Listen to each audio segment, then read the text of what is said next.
விவசாயி, mechanic, engineer, இப்படி அப்பாக்கள் யாரா இருந்தாலும் அவங்க கனவெல்லாம் அவங்க பசங்களுக்கு ஒரு best college. AAA college of engineering and technology, Sivakasi. Counselling code 4680. వీరికన్నా ముందు మరి మీ అందరికీ తెలుసు, సమ్మక్క సారలమ్మ దగ్గర నుంచి మన దగ్గర సామాజిక ఉద్యమాలు నడిచినాయి. కొమరం భీమ్ కావచ్చు, సమ్మక్క సారయ్య కావచ్చు, సారలమ్మ కావచ్చు, షోయబుల్లా ఖాన్ కావచ్చు, మగ్దూమ్ మొయ్యుద్దీన్ కావచ్చు, ఇట్లా అనేక మంది కొట్లాడితే కొంచెం సమానత్వం వచ్చింది. కొండా లక్ష్మణ్ బాపూజీ గారిని తెలుసుకోవాలి, పండుగ సాయన్నని తెలుసుకోవాలి, సర్వాయి సర్దార్ పాపన్న గౌడ్ని తెలుసుకోవాలి. ఇట్లా అనేక మంది కొట్లాడి, పంతు నాయక్ గారు ఉన్నారు, మరి ఇట్లా ఆదివాసీ వీరులు అనేక మంది ఉన్నారు, బియ్యాల జనార్దన్ రావు ఉన్నారు, ఆదివాసీల కోసం కొట్లాడినటువంటి బిడ్డ. వీరందరినీ కూడా వారి స్ఫూర్తిని తీసుకుంటాం. రాజ్యాంగబద్ధంగా రాజకీయ శక్తితోని పోరాటాలు మిళితం చేసి, ప్రజా పోరాటాలు మిళితం చేసి మనం కలలుగానేటటువంటి సామాజిక న్యాయ తెలంగాణను సాధిస్తామని మళ్ళొకసారి సగర్వంగా ప్రకటన చేస్తూ ఉన్నాం. మరి వాళ్ళ తెలంగాణ రాష్ట్ర సేన మీ ముందుకొచ్చిందంటే ఉట్టిగానే రాలే. తెలంగాణలో ఏం జరుగుతుందో ఒకసారి తెలుసుకోవాలి, మనం ఆలోచన చేసుకోవాలి, అర్థం చేసుకోవాలి. ఎన్ని పార్టీలు ఉన్నాయి? 3 పార్టీలు ఉన్నాయి. భారతీయ జనతా పార్టీని తీసుకుందాం. ఆ బీజేపీ అనే పార్టీకి అసలు తెలంగాణ ఏర్పాటే ఇష్టం లేదు, తెలంగాణ ఏర్పాటు అవడమే ఇష్టం లేదు. అందుకే వాళ్ళ అగ్రనాయకత్వం అంతా కూడా ఏం మాట్లాడతారు? తల్లిని చంపినరు, పిల్లని బతికించిరని ఒకలంటారు, ఇంకొకరు ఏమంటారు? నిన్ననే ఒక తలకాయ లేని ఎంపీ, మెడకాయ మీద తలకాయనే లేదు ఆయనకు, ఏమన్నాడు ఆ ఎంపీ? ఇండియా పాకిస్తాన్ విడదీసినట్టట, ఆంధ్ర తెలంగాణను విడదీసిరట. మరి వాళ్ళ అగ్రనాయకత్వం ఇన్ని మాటలు అంటుంటే మన ప్రాంతంలో ఉన్నటువంటి భారతీయ జనతా పార్టీ బానిస ఎంపీలు ఎవరైతే ఉన్నారో ఒక్క మాట కూడా వాళ్ళు మాట్లాడరు. ఫెడరల్ స్ఫూర్తికి విరుద్ధంగా రాష్ట్రం ఏర్పాటు అయిన తర్వాత 7 మండలాలు మనకి గుంజుకుంటే பார்லமெண்ட்ல பள்ளிகள் இஸ்தர் காணி விவரங்களை வழங்குவதற்காக செய்தியாளர் கணபதி இணைந்திருக்கிறார். கணபதி, கடந்த ஆண்டு செப்டம்பர் மாதத்துல ராஷ்டிரிய சமிதி கட்சியிலிருந்து விலகினார். தற்போது புதிய கட்சியை தொடங்கி இருக்கிறார். 2029 சட்டமன்ற தேர்தலிலும் போட்டியிடுவதாகவும் சொல்லியிருந்தார் முன்பாகவே. இப்போ புதிய கட்சியை தொடங்கி இருக்கிறார். இது தெலுங்கானா அரசியல்ல என்னவித தாக்கத்தை ஏற்படுத்த போகுது?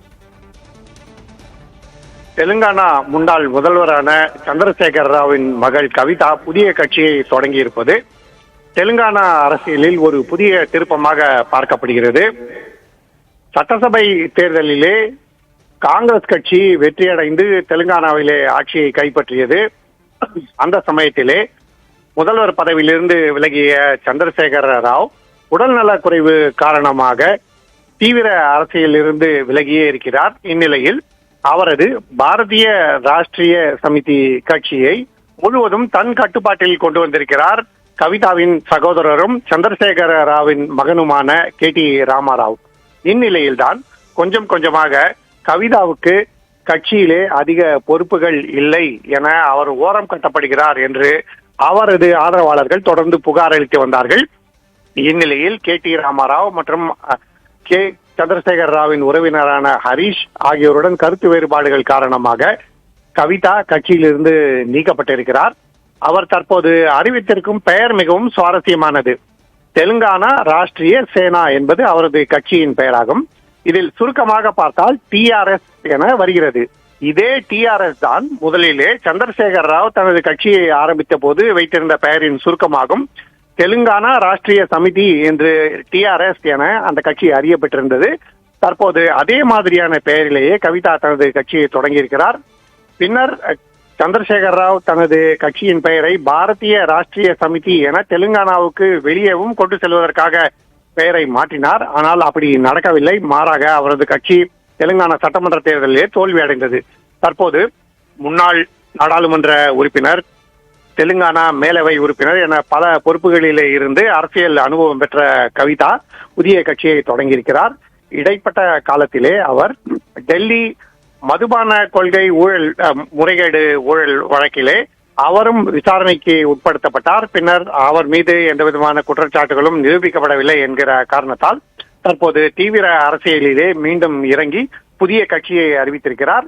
2029 வருட தெலுங்கானா சட்டப்பேரவை தேர்தலிலே போட்டியிடுவது என்பது கவிதாவின் இலக்காக இருக்கிறது. தனது கட்சி அனைத்து தொகுதிகளிலும் போட்டியிடும், புதிய மாற்றத்தை ஏற்படுத்தும்.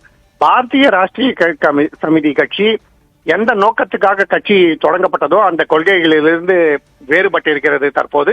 ஆகவே நாங்கள் புது கட்சி தொடங்கி அந்த கொள்கைகளுக்காக போராடுவோம் என கவிதா அறிவித்திருக்கிறார். వివరంగలకు நன்றி గణపతి. మన పార్టీ పేరు చెప్పాలా? రెడీయా? టిఆర్ఎస్. జై తెలంగాణ! జై టిఆర్ఎస్. జై తెలంగాణ! జై తెలంగాణ! జై తెలంగాణ! తెలంగాణ రాష్ట్ర సేన! జై తెలంగాణ రాష్ట్ర సేన! జై తెలంగాణ రాష్ట్ర సేన! జై తెలంగాణ రాష్ట్ర సేన! కవితమ్మ గారి నాయకత్వం! కవితమ్మ గారి నాయకత్వం! விவசாயி, மெக்கானிக், இன்ஜினியர், இப்படி அப்பாக்கள் யாரா இருந்தாலும் அவங்க கனவெல்லாம் அவங்க பசங்களுக்கு ஒரு best college. AAA college of engineering and technology, Sivakasi. Counselling code 4680.